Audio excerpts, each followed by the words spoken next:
voit plus très bien aujourd'hui, mais c'est une rénovation, ce bâtiment.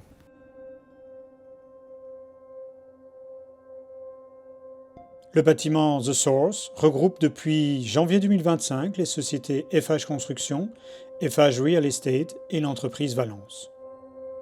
Donc avant, c'était un bâtiment très années 90, on va dire, avec une façade en granit poli. On peut encore voir le bâtiment en face, c'est un peu dans le même style. Ils ont leur bureau plutôt au centre-ville. Dans deux bâtiments différents, donc l'entreprise d'un côté et les sociétés immobilières et de holding de l'autre, ce qui n'est pas idéal au niveau des synergies.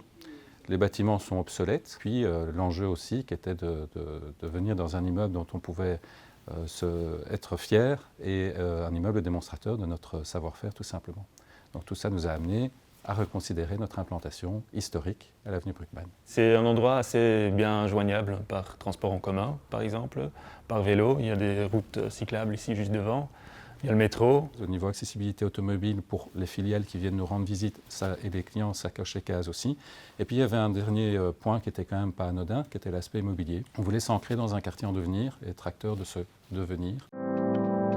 Le bâtiment a été construit il y a 20-30 ans. Ça peut paraître pas si longtemps que ça, mais entre-temps, il y a quand même beaucoup qui a changé. La réglementation PEB pour l'énergie, ça n'existait même pas encore à l'époque. Il y avait encore deux grosses chaudières gaz. Tout ça, on a remplacé par des pompes à chaleur. Même le système électrique, aujourd'hui, on utilise des autres types de câbles. Enfin, toutes ces technologies, finalement, c'est difficile à les récupérer. Mais n'empêche, on a quand même pu récupérer pas mal du bâtiment, de l'ancien bâtiment. On a gardé la structure en béton, tout ce qui est en sous-sol. Et puis, sur les étages, les noyaux sanitaires, par exemple, on les a maintenus aussi.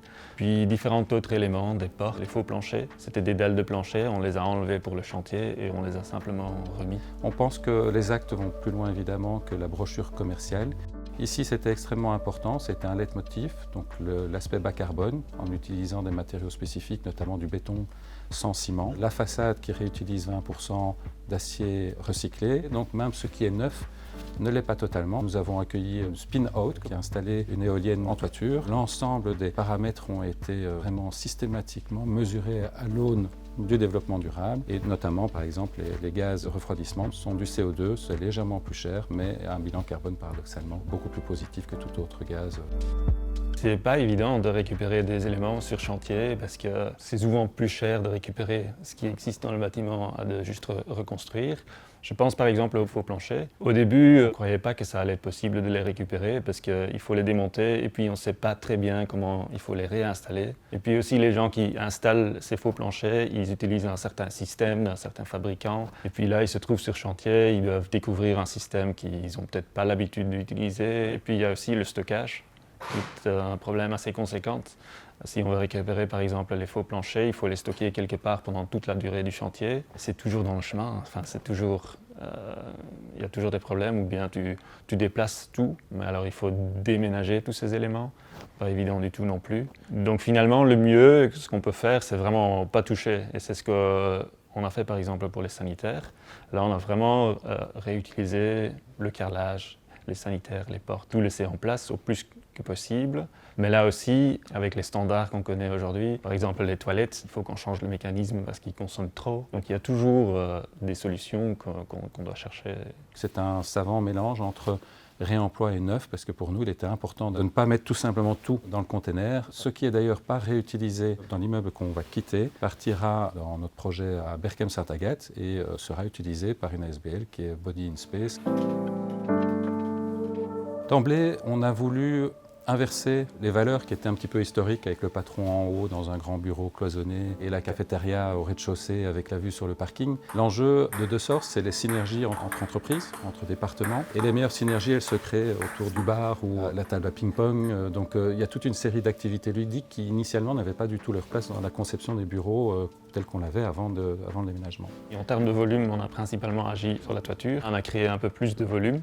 Avant le bâtiment, il y avait une toiture avec une terrasse un peu en retrait à la façade avant. C'était une toute petite terrasse tout le long de la façade, d'1 mètre. Elle n'était même pas accessible à l'époque. On a repoussé un peu le volume pour créer une plus grande terrasse utilisable. Et puis le reste du volume, on l'a utilisé pour recréer la toiture.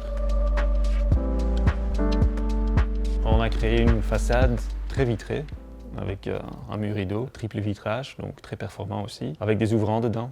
C'est très important pour la qualité des bureaux. Les utilisateurs peuvent interagir avec leur environnement. Puis après, on a rajouté un jeu de lamelles en 2 couches. Il y a d'abord un jeu de lamelles qui intervient aussi dans l'ombrage du bâtiment, et puis un deuxième jeu de lamelles qui va se plier sur la toiture. On a non seulement traité la façade, mais on a aussi tout de suite traité la toiture. Et donc la toiture et la façade, ça devient un élément.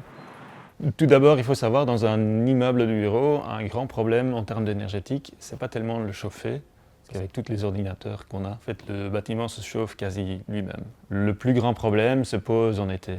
Et donc en été, on a un risque conséquent dans des plateaux de bureau de surchauffe. La question d'ombrage, c'est vraiment très essentiel pour pouvoir faire un bâtiment durable. Les lamelles ont des différentes orientations suivant les différentes façades. La façade nord, les lamelles s'ouvrent un tout petit peu plus et sont orientées perpendiculaires à la façade. Dans la façade est, on essaye de bloquer un peu le soleil le matin parce que c'est celui-là qui chauffe les bureaux très tôt le matin et qui peut être très néfaste en été. Bonjour, Stéphanie Van Beneden, je suis artiste et la maman de toutes les abeilles que vous voyez ici derrière. J'étais dans la finance à la base, j'ai fait un très gros burn-out il y a plus ou moins 7 ans et donc c'est là que j'ai commencé à faire de la sculpture. C'était vraiment de l'art-thérapie où il fallait que j'arrête le petit vélo qui tourne dans ma tête et donc occuper mes mains, ça me vidait la tête. Et donc je pense que j'ai eu de la chance, c'est que ça a bien marché, donc j'ai été prise dans des galeries, j'ai commencé à exposer un petit peu partout et donc c'est comme ça que ça a commencé à la base. Sculpter des animaux, ça me permettait de leur rendre un côté humain au travers des émotions que je pouvais faire transparaître chez eux. J'ai commencé vraiment avec les gorilles, j'aime beaucoup les gorilles. Et les abeilles, j'ai d'abord été séduite par la symbolique de l'abeille et puis surtout, j'avais vraiment en tête cette vision d'une envolée. J'avais envie que quand on regarde l'œuvre, on les entende bourdonner et qu'on ait le bruit dans notre tête de centaines d'abeilles qui bourdonnent. Quand on voit comment fonctionne une ruche, comment fonctionnent les abeilles entre elles, c'est vraiment incroyable. Elles ont chacune leur rôle prédéfini, chacune leur fonction est super claire, bien établie. Elles communiquent entre elles, il y a celles qui sortent de la ruche en repérage, qui communiquent avec celles qui restent dans la ruche. Chacun a vraiment son rôle et donc je pense que c'est un beau symbole pour une entreprise qui se veut être collaborative avec tous ses employés.